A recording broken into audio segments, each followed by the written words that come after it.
اس سے جو ہے تو ہم اس کو عبور کر سکتے تھے. لیکن میسج تو ظاہر ہے کہ جب بھی کوئی الیکشن چاہے کتنی ووٹوں سے آپ کیوں نہ ہارے ہوں, اس کی جو ہے تو کانسیکوینسز بھی ہوتے ہیں, اور اس کو جو ہے تو دیکھنا بھی چاہیے کہ کیا وجوہات ہیں جس کی وجہ سے ہم یہ الیکشن ہار گئے.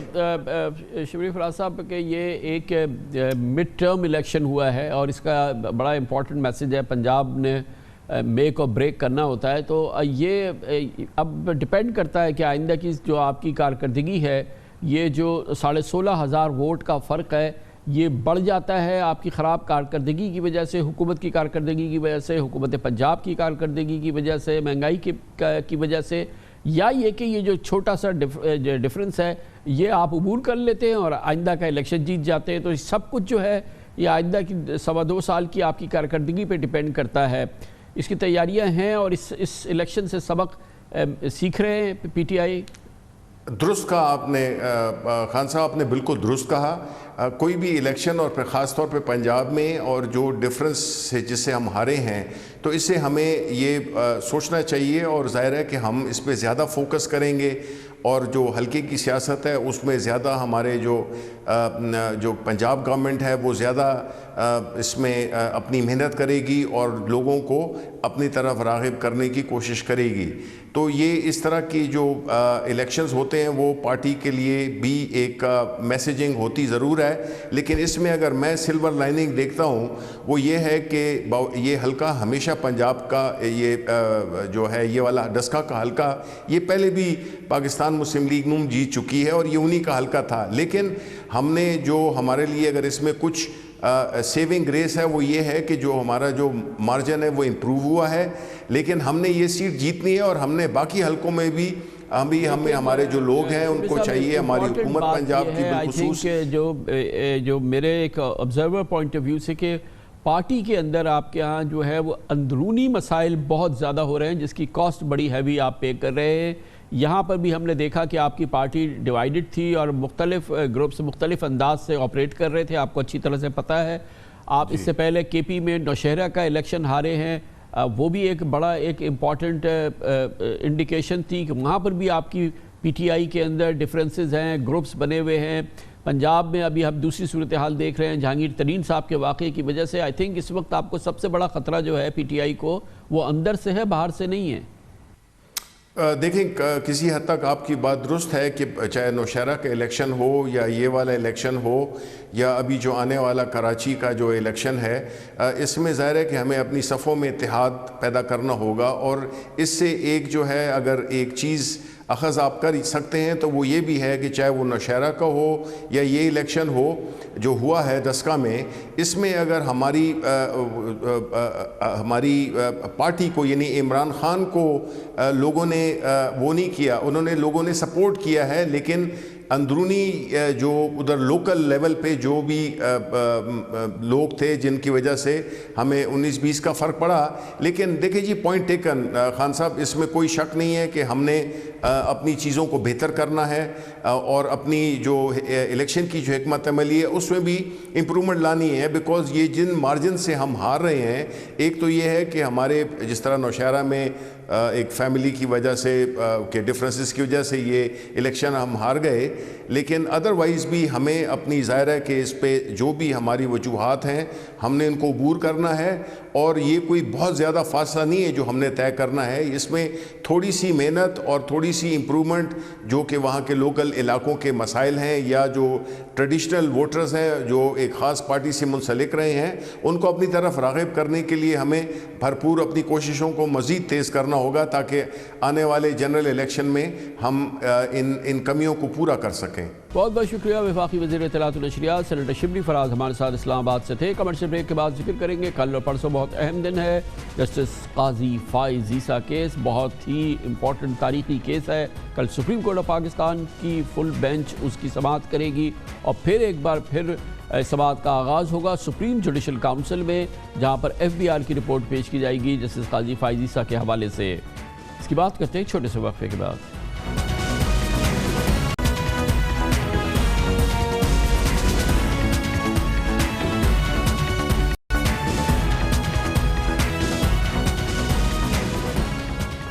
ہر لحاظ سے سپریم کورٹ آف پاکستان میں اور سپریم جوڈیشل کاؤنسل میں زیر سماعت جسٹس قاضی فائز عیسیٰ کیس پاکستان کی عدلیہ کی تاریخ کا تاریخی کیس ہے۔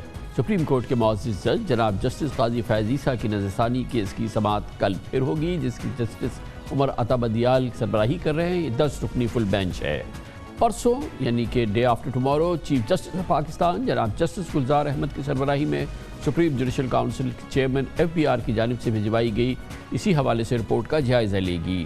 آپ کو یاد ہوگا گزشتہ سال جون میں سپریم کورٹ کی 10 رکنی بینچ جس کی سربراہی جسٹس عمر عطا بندیال کر رہے تھے، اپنے آرڈر میں قرار دیا تھا کہ FBR کی رپورٹ پر جسٹس قاضی فائز عیسیٰ کے خلاف کارروائی سپریم جوڈیشل کاؤنسل کے لیے لازم نہیں ہے۔ سپریم جوڈیشل کاؤنسل FBR کی رپورٹ کا جائزہ لے کے جسٹس فائز عیسیٰ کے خلاف کارروائی کرے یا نہ کرنے کا فیصلہ کر سکتی ہے، مگر یہ پرسوں ہی پتہ چلے گا۔ سپریم جوڈیشل کاؤنسل کے سربراہ چیف جسٹس آف پاکستان جناب جسٹس گلزار احمد ہیں، جبکہ ان کے ساتھ سپریم کورٹ کے سینئر ترین ججز جسٹس بشیر عالم، جسٹس عمر عطا بندیال اور ہائی کورٹس کے سینئر ترین ججز ہیں چیف جسٹس اسلام آباد high court justice Athar Minallah, chief justice Sindh high court justice Ahmed Ali Shaikh. بتایا جا رہا ہے کہ جسٹس عمر عطا بندیال نے اس کیس میں خود کو سپریم جوڈیشل کاؤنسل سے علیحدہ کر لیا ہے۔ جسٹس فائز عیسیٰ کی جانب سے سپریم کورٹ کے فیصلے کے خلاف نظر ثانی کی اپیل دائر کی گئی تھی، جس کی سماعت کل جسٹس عمر عطا بندیال کے سربراہی میں فل کورٹ کرے گی۔ اس کیس کی سماعت کی لائیو کوریج چاہتے ہیں جسٹس فائز عیسیٰ اور ان کی جانب سے اس کے لیے درخواست دی گئی تھی، جس پر 18 مارچ کو اسی 10 رکنی بینچ نے فیصلہ محفوظ کیا تھا۔ دوران سماعت جسٹس فائز عیسیٰ نے عدالت سے جلد فیصلہ سنانے کی استدعا بھی کی تھی، جس پر بینچ کے سربراہ جسٹس عمر عطا بندیال نے ریمارکس دیے تھے کہ وہ بھی چاہتے ہیں کہ بینچ میں شامل جسٹس منظور ملک کی ریٹائرمنٹ سے پہلے نظر ثانی اپیل کی سماعت مکمل ہو جائے۔ گویا کہ یہ عین ممکن ہے کہ اس ماہ میں اس حوالے سے فیصلہ آ جائے۔ آپ کو بتائیں کہ جسٹس منظور ملک اس ماہ کی 30 تاریخ کو اپنے عہدے سے ریٹائر ہو جائیں گے۔ اس تاریخی کیس کے حوالے سے بات کرنے کے لیے ہم نے دعوت دی ہے پاکستان کے نامور سینئر قانوندان جناب بیرسٹر عابد زبیری ہمارے ساتھ موجود ہیں۔ بیرسٹر صاحب، بہت امپورٹنٹ ہر لحاظ سے تاریخی کیس ہے جسٹس قاضی فائز عیسیٰ کا، اور یہ اب کافی عرصے کے بعد یہ سپریم جوڈیشل کاؤنسل میں دوبارہ یہ معاملہ اس کی سماعت ہوگی۔ ہمیں نہیں پتہ کیا ہوگا، لیکن بتایا گیا ہے کہ روسٹر میں ہے پرسوں سپریم جوڈیشل کاؤنسل کا اجلاس ہے، اور جس میں کہ یہ FBR کی رپورٹ پیش کی جائے گی۔ اس کے بعد سپریم جوڈیشل کاؤنسل فیصلہ کرے گی کہ فردر پروسیڈ کرنا ہے، یعنی گو کہ جج صاحب کی اپیل جو ہے نظر ثانی کی وہ سپریم کورٹ پہ چل رہی ہے۔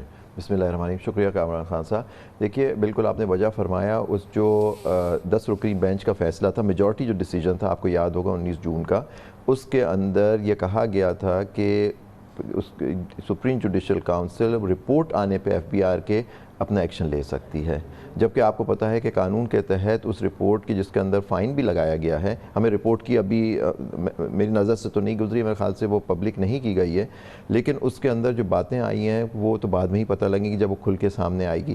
لیکن اس وقت جو ایشو یہ ہے کہ اس کی اپیل میں نے سنا ہے کہ دائر کر دی گئی ہے۔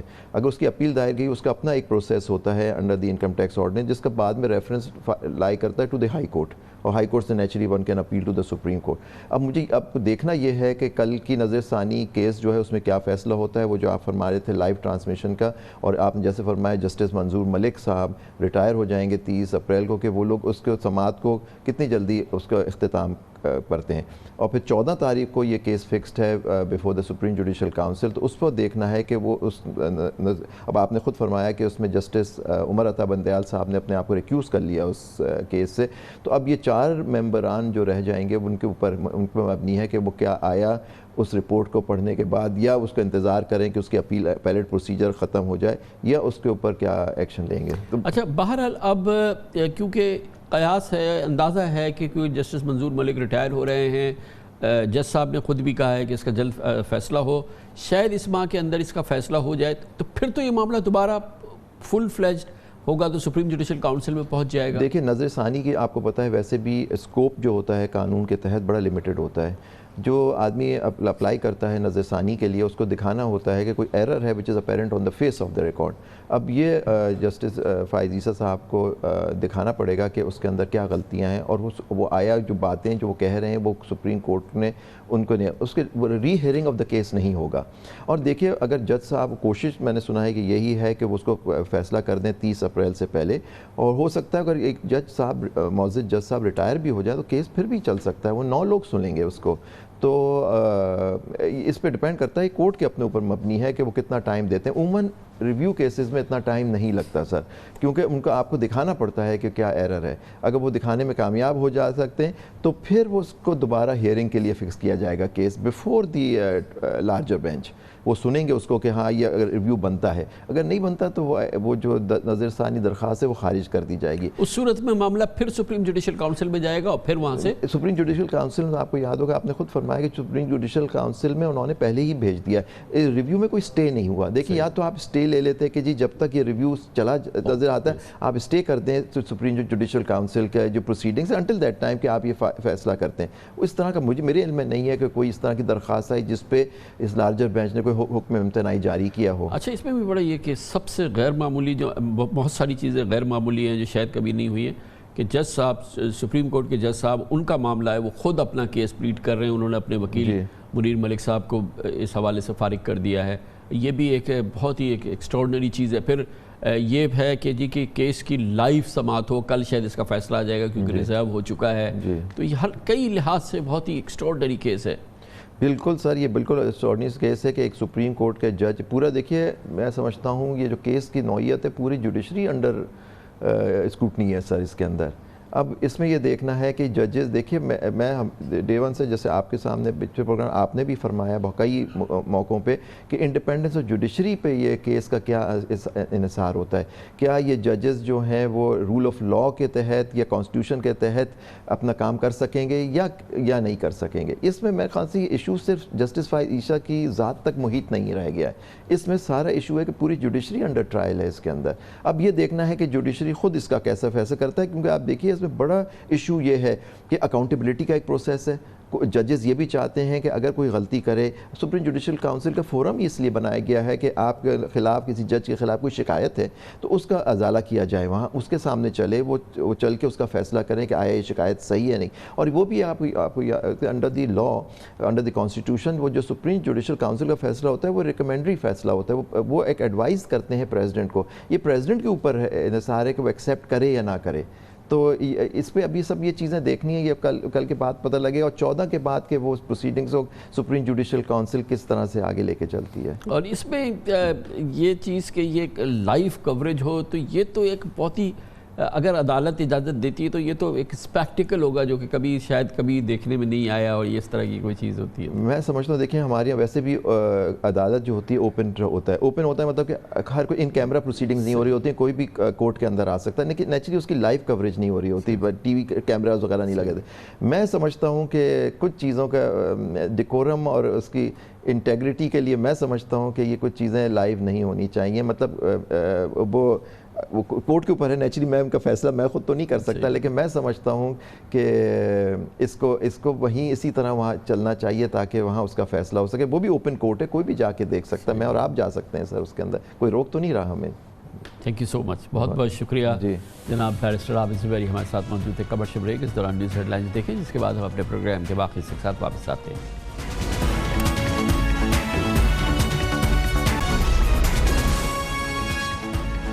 آپ دیکھ رہے ہیں خبروں, تبصروں اور تجزیات پر مبنی پاکستان کا سب سے معتبر نیوز شو دنیا, کامران خان کے ساتھ.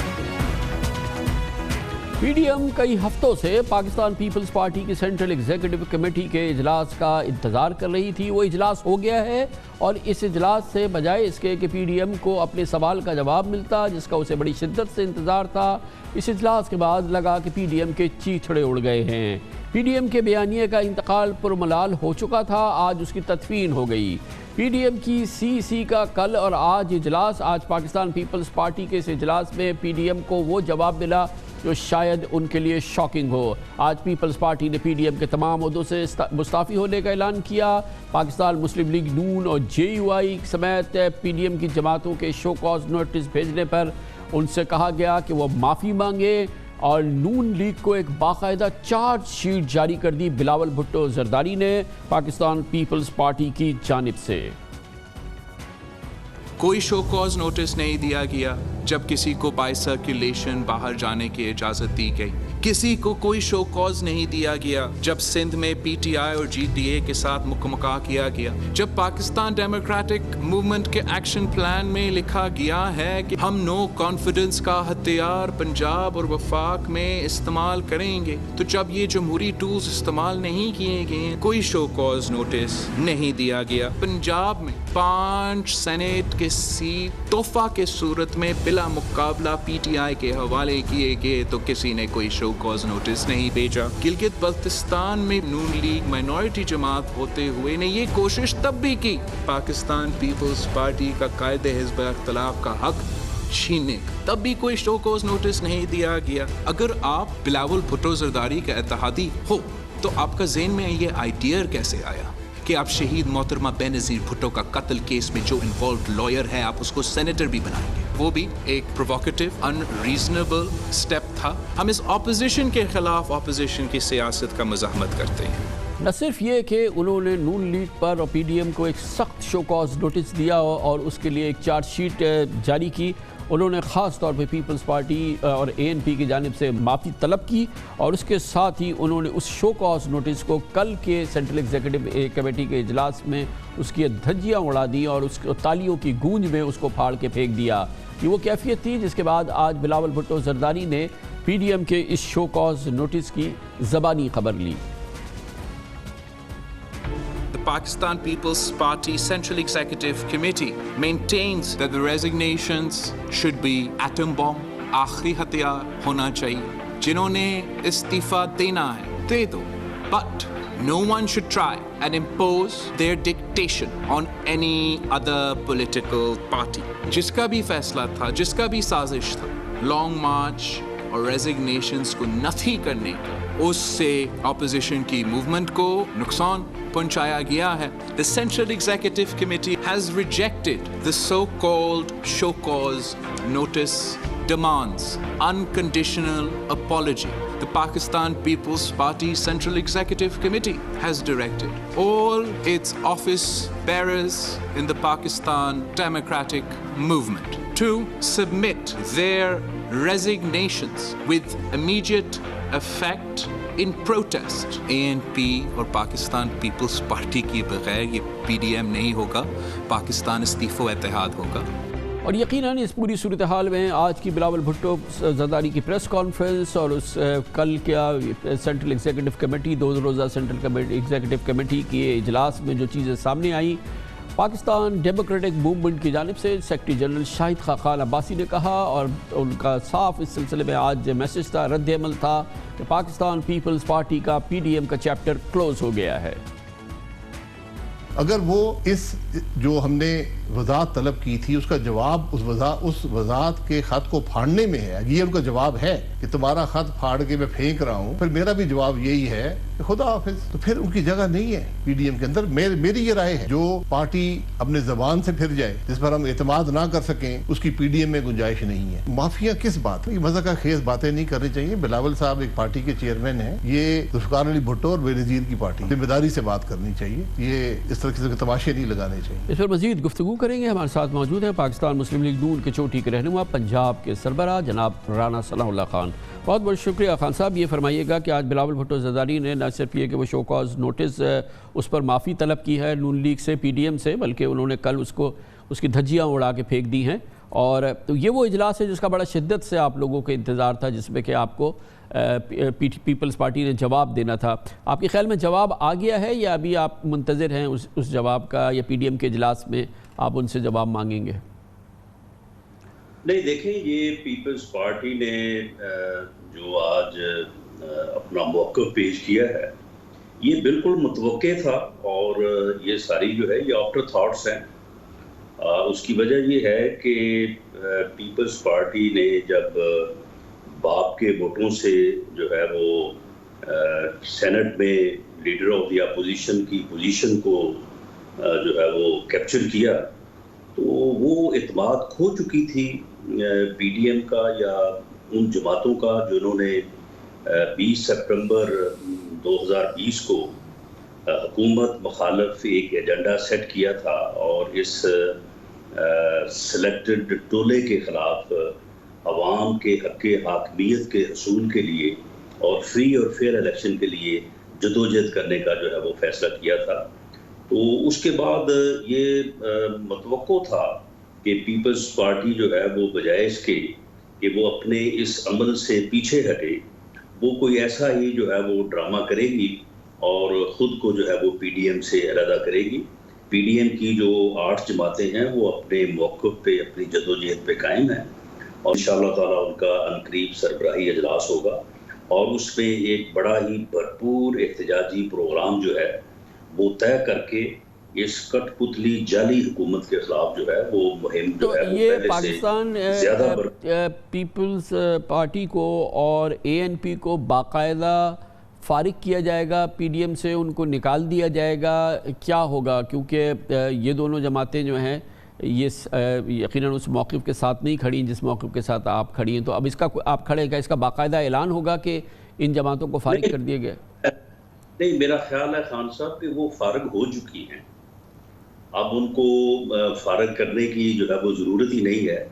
جس دن وہ سنجرانی صاحب کے پاس جا کے بیٹھے تھے، وہ اسی لمحے اس سیاست سے، اس جدوجہد سے، اس بیانیے سے جو پی ڈی ایم کا بیانیہ ہے اس سے وہ فارغ ہو چکے تھے. اب اس کے بعد عملی طور پہ پی ڈی ایم جو ہے وہ اس کا اعلان کرتی یا وہ اعلان کرتے تو میں سمجھتا ہوں کہ اچھا کیا انہوں نے خود ہی جو ہے وہ اعلان کر دیا ہے. تو اب اس میں اعلان کے اوپر اعلان کرنے کی ضرورت نہیں ہے. اچھا، لیکن بہرحال پی ڈی ایم کی آپ کو کیا لگتا ہے کہ یہ جو بھی فیصلہ کرے وہ پچھلے یہ جو جب سے پی ڈی ایم قائم ہوئی 20 ستمبر سے لے کے اب تک، تو پیپلز پارٹی کا یہ موقف اب کہیں جا کے تبدیل ہوا ہے یا شروع سے یہ ایک اسکیم کا حصہ تھا یا کیا ہوا ہے؟ کیونکہ پیپلز پارٹی کہتی ہے ہم تو اپنے موقف پہ قائم رہے، ایک سازش ہوئی ہے اور اس سازش کے تحت جو ہے اس کی انہوں نے پوری آج چارج شیٹ جاری کی ہے نون لیگ کی، کہ نون لیگ اس سازش کا حصہ تھی اور جس کی وجہ سے یہ پی ڈی ایم جو ہے اس کا جو موٹیو تھا وہ بری طرح سے متاثر ہوا ہے. نہیں خان صاحب، یہ ساری جو باتیں انہوں نے کی ہیں یہ آفٹر تھاٹس ہیں. انہوں نے کبھی بھی جو ہے وہ سربراہی میٹنگ میں کبھی بھی ان باتوں کا ذکر نہیں کیا کہ جی فلاں موقع پہ یہ ہوا، فلاں موقع پہ یہ ہوا. یہ ساری آفٹر تھاٹس ہیں. بہت بہت شکریہ رانا ثناء اللہ خان صاحب ہمارے ساتھ موجود تھے. اس پورے ماحول کا اور اس اہم ڈیولپمنٹ کا اب انڈیپینڈنٹ تجزیہ حاصل کرتے ہیں. ہمیں جوائن کر رہے ہیں پاکستان کے ممتاز سینئر صحافی نیوز اینالسٹ جناب محمد مالک ہمارے ساتھ لاہور سے موجود ہیں. بہت بہت شکریہ محمد مالک صاحب. پاکستان میں اپوزیشن الائنس یا اپوزیشن کا حزب اختلاف کا اب آپ کو مستقبل کیا نظر آتا ہے آج کے بعد؟ کامران، میرا خیال ہے ان کا مستقبل تو کافی دن پہلے ہی ڈسکرائب ہو گیا تھا، بڑا ایویڈنٹ ہو گیا تھا. اور اگر آج جو شاہد خاقان عباسی صاحب کا میں انٹرویو سن رہا تھا اس کے بعد تو کچھ بھی نہیں رہ گیا. انہوں نے صاف کہا، انہوں نے کہا کہ اگر میں نے سیکرٹری جنرل کی حیثیت سے خط لکھا تھا پی ڈی ایم کی اور اگر بلاول صاحب نے اس کو پھاڑ کے پھینک دیا ہے تو پھر ہماری طرف سے بھی خدا حافظ سمجھیں. انہوں نے کیٹیگوریکلی کہا ہے کہ جی میں ریکمینڈ کروں گا بالکل کہ یہ پی ڈی ایم سے فارغ ہیں، اور اگر انہوں نے واپس آنا ہے تو اعتماد بحال کریں. اور لیکن پی ڈی ایم سے تو بلاول نے آج اپنے آپ کو خود فارغ کر لیا ہے. انہوں نے تو خود کہا کہ ہم کسی بھی عہدے میں نہیں ہیں. انہوں نے اپنے تمام لوگوں سے وہ کیا، وہ تو خود کر چکے. کل انہوں نے پی ڈی ایم سے فارغ کیا جب انہوں نے اس کو ریزہ کر دیا. اس سے پہلے انہوں نے پی ڈی ایم کو فارغ کیا جب انہوں نے کہا کہ نو استعفے، نتھنگ وٹ ایور. تو یہ کہا ابھی شاہد خاقان عباسی صاحب تو شاید آخر تک انتظار کرتے رہے کہ شاید کسی راستے سے واپس آ جائے. نہیں کہ ریئلسٹکلی تو ختم ہو گیا ہوا پی ڈی ایم. اب تو ایک شیل کمپنی جس طرح کہتے ہیں نا ہمارے ملک میں، وہ شیل کمپنی بڑا اچھا لفظ سب کو آ گیا سمجھ. اب یہ ایک شیل کمپنی رہ گئی ہے. آج بھی بلاول کا انہوں نے عہدوں سے بندے اپنے واپس لے لیے، لیکن ہم ابھی تک پی ڈی ایم میں ابھی ہیں. یہ کون سا پی ڈی ایم اب رہ گیا ہے؟ پیپلز پارٹی اور نواز لیگ کھل کے آمنے سامنے آ گئے ہیں. شاہد خاقان سینئر ترین بندے ہیں پی ایم ایل این کے، وہ ریپرزینٹ کرتے ہیں مریم کی تھنکنگ کو، نواز شریف صاحب کی تھنکنگ کو. اس کے بعد جو انہوں نے ٹکا کے کہہ دیا، انہوں نے کہا کہ جی ان سے بلکہ پوچھا گیا کہ رانا ثناء اللہ صاحب کہہ رہے تھے کہ اگر گیلانی صاحب چھوڑ دیں اپنا عہدہ تو پھر شاید یہ ختم ہو سکتی بات. انہوں نے اس پہ بڑی سختی سے انہوں نے کہا رانا ثناء اللہ کون ہوتے ہیں، وہ پی ڈی ایم کی بات نہیں کر سکتے. تو وہاں پہ تو اتنی سخت اب لائنیں کھنچ گئی ہیں کہ پریکٹیکلی تو دیر از نو پی ڈی ایم. اب کاغذوں پہ پی ڈی ایم جتنا مرضی عرصہ چلتا رہے. دیکھیے 9 جماعتیں ہم سنتے ہیں, 10 جماعتیں ہم سنتے ہیں. جماعتیں تو اس میں 3 تھیں, ایک پیپلز پارٹی ہے, ایک پی ایم ایل این ہے, اور ایک مولانا صاحب ہیں. مولانا صاحب فراش ہوئے میں, ان کو سمجھ نہیں آ رہی ہو کیا رہا ہے. یہ دونوں پارٹیز علیحدہ ہو گئی ہیں. پیپلز پارٹی کا مطلب ہے ایک صوبہ بھی نکل گیا, ایک پوری جماعت نکل گئی. اب پی ڈی ایم کون سا پی ڈی ایم؟ لیکن مالک صاحب اس کا مطلب یہ ہے کہ شروع سے لگ رہا تھا, ہم آپ جیسے لوگ سب یہ کہہ رہے تھے کہ Zardari sahab took them for a ride, Nawaz Sharif sahab, Maryam bibi, Maulana Fazal ur Rehman کو, and they allowed them to be ridden, کہ بھائی ٹھیک ہے. اور کیا یہ اتنے بے وقوف تھے, ان کو پتہ نہیں تھا کہ ان کے ساتھ کیا ہو رہا ہے؟ نہیں کامران, مجھے ایک بات بتائیں. میری کل بھی بات ہو رہی تھی بہت سینئر لیڈرز پیپلز پارٹی والے, انہوں نے کہا جی آپ لوگ سارے ہمیں کہتے ہیں کہ وی ٹک دیم آف رائٹ. وہ کہتے ہیں جی بتائیں ہم اپنے کس بیان سے ہٹے ہیں؟